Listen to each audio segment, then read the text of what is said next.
சென்னையில் பிறப்புறுப்பில் தெருநாய் கடித்ததால் 3 வயது சிறுவனுக்கு தீவிர சிகிச்சை அளிக்கப்பட்டு வருகிறது.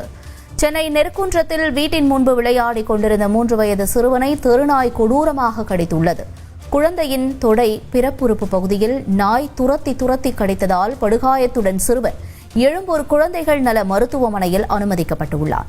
தெருநாய்கள் தொல்லை அதிகமாக இருப்பதால் மாநகராட்சி அதிகாரிகள் விரைந்து நடவடிக்கை எடுக்க வேண்டும் என சிறுவனின் தந்தை கண்ணீர் மல்க கூறியுள்ளார்.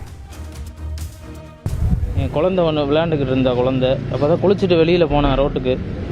அங்கே உள்ள தெருநாய் வந்து கடித்து முட்டி கால் இந்த ஒரு 4-5 இடத்துல கடித்து மெயினான இது உறுப்பு இது விரையில் வந்து கடித்து அந்த விரை ஒன்று வெளியில் வந்துருச்சு. ரொம்ப போராடிக்கிட்டு இருக்கான் அவன்.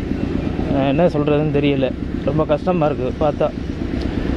ரொம்ப அழுதுகிட்டு பார்க்க முடியலை. அதை கொண்டு கேஎம்சி போனோம். அங்கே வந்து பார்க்க முடியாதுன்னு சொல்லிவிட்டு இங்கே பேபி ஹாஸ்பிட்டலில் அனுப்பிச்சி வச்சுருக்காங்க.